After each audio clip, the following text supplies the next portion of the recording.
Good morning, Dr. Douglas Skarada, Modern Nose Clinic, and we want to talk about going for the cure. You mean you can cure allergies? You can. For everybody? Not everybody, but for a lot of people, for the majority of people. So, on this week's episode of Nuggets of Knowledge, going for the cure. Check it out.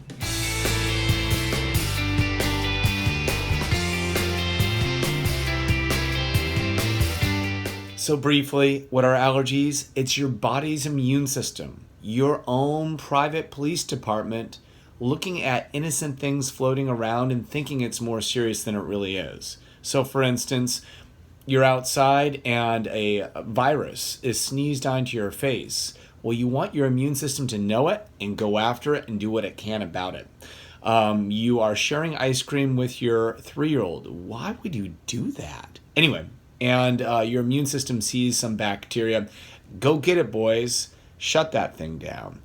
You're at a friend's house and they have a cat and you know it. You can feel it in the back of your throat because there's cat particles floating around that are innocent. They won't make you sick, but your immune system is overreacting. So basically, when we talk about curing allergies, it's a little bit kind of a dramatic statement to be made, but treating allergies, desensitizing you so you don't overreact so readily to all these innocent things, it's giving you a highly educated immune system. And you know, at the Modern Nose Clinic, we are all about educating you better.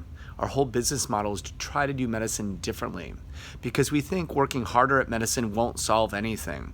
We believe that if we highly educate our patients, they'll go off and they could educate their friends and family members, and in doing so, it will cure more people at a lesser cost to society. Their friends and family members, and in doing so, it will cure more people at a lesser cost to society.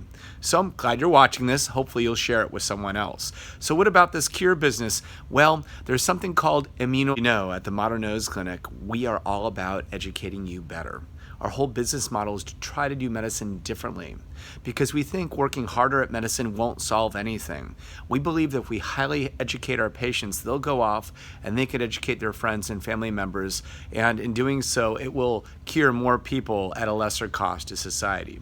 So I'm glad you're watching this. Hopefully you'll share it with someone else. So what about this cure business? Well, there's something called immunotherapy. Immuno means your immune system. That's the police department that's trying to protect your body. Therapy, well, we're trying to treat you. And what we're trying to do, as I said earlier, is not just educate you as the patient, but educate your immune system.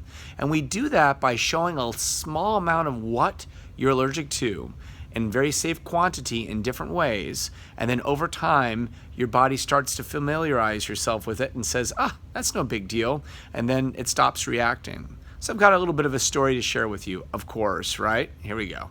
I had a neighbor with a barking dog. I like dogs. And I thought to myself, what should I do? Should I go and complain? No, I didn't do this, but it would have been cool if I'd done this. I bought a steak and I came home and there was that barking dog. Bark, bark, bark, bark, bark, 50 feet away. I took one step towards it. It barked even louder. It wanted to protect its property or didn't like me. I don't know. I must have looked suspicious. And then slowly the barking slowed down. I took another step closer. And before you know it, I was upon the dog. And the dog looked very nervous. And you didn't know if it would bite me or not. That's your immune system. As we get closer and closer to a cure, the immune system could overreact. An overreaction is called an anaphylactic reaction. We have protection against that. It's called an epinephrine pen. And so if your body's immune system sees too much of an antigen, the thing to which you're allergic, the thing floating around the air, too much cat, too much pollen, too much grass pollen, whatever it is, then you could start to overreact. It could launch an all-out war to try an all-out manhunt to get that, grass pollen. You give yourself that epinephrine pen shot and it will save your life, or it certainly will shut down the anaphylactic reaction. More on that later. So you're upon the dog and then you bend over and you give the dog that steak and the dog says, I like you. I'm not angry at you. I like you. Hopefully the dog will still bark at a suspicious person wearing black, breaking in your window in the middle of the night. True that. But we don't want the dog to bark at innocent things. That is what immunotherapy is. So when we say cure, it might be more accurate to say desensitize, or educate your body that this really isn't something to worry about. Oh man, this guy's good looking, isn't he? I don't know where he gets his good looks from. Anyway, yes, there are two or more, but there's two main ways that we like to try to cure people of their allergies. When I say cure, I mean desensitize. There is what we call the traditional way, which is what's been done for many, many years, and it's what's covered by insurance, and it's called giving you a shot. You've all heard of shot therapy and shot clinic, and you need to come into our office to get that done. Problem is, it's not the safest way to try to cure you, and you absolutely must have an epinephrine pen, because if you get a bad reaction, and it can happen, you'll need that. So we're pretty particular about that. It's just kind of the way our world is. I know that when you were a kid, maybe your sister had shot therapy from home, but since then, that's just not something we can do. Luckily, there's even a better way yet. The better way yet? It's called sublingual. Sub means underneath, lingual is tongue. Sublingual immunotherapy. Again, we're trying to educate your immune system. So we will eventually just mail to you, but in the beginning we'll deliver it to you here at our office until we've answered all your questions and we know that you know completely how to do it correctly. You'll do a little eyedropper under your tongue from home. Is this a new-fangled thing? Nope. It's been done in Europe for 20 years. And when we do our calculations and we measure everything, and we're really interested in the least expensive way to get the best results possible. This is the least expensive way to get the best results possible when you consider your time.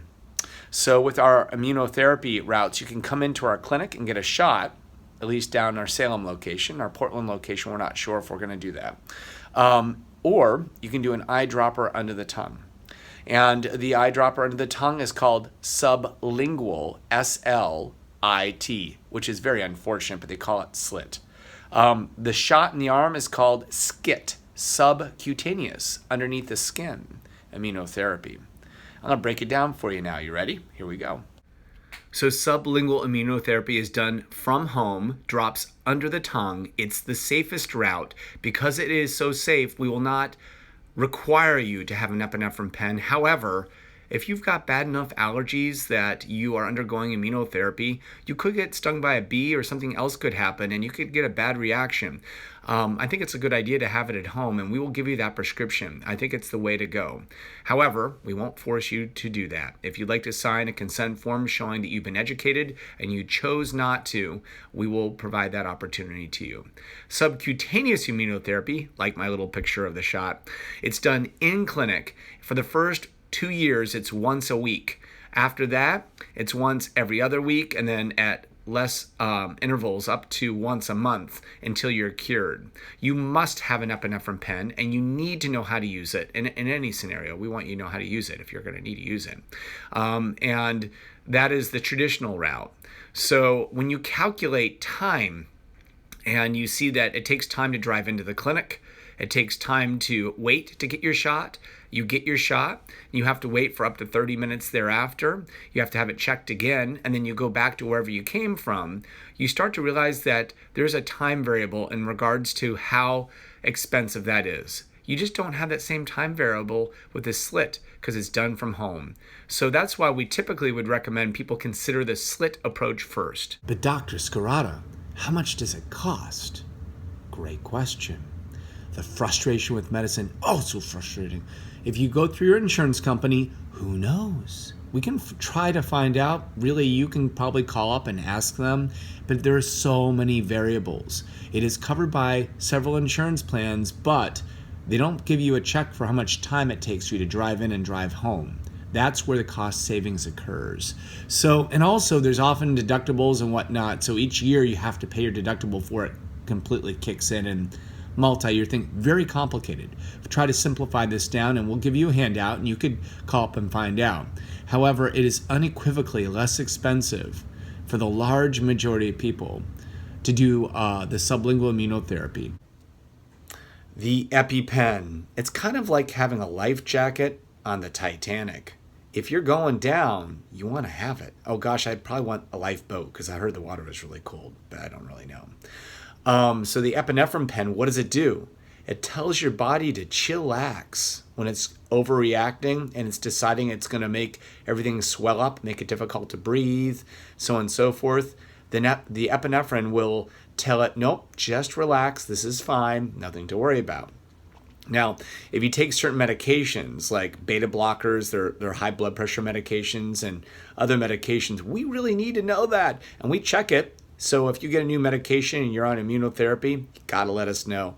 Oftentimes there's an alternative. You can do a different blood pressure medication that won't block the epinephrine. So you can see if you do the shot therapy, the dog might bite you, and we need the epinephrine to protect you. And so much of medicine is dictated by the legal system. So that's why we're pretty particular about that. The sublingual, we like you to have it. We'll teach you how to use it. It's part of the experience. However, we won't force you to have it. It's that much safer. That's why you can do it from home. I hope this helped. Dr. Douglas Skarada, Modern Nose Clinic, signing off. Take care. We know your nose.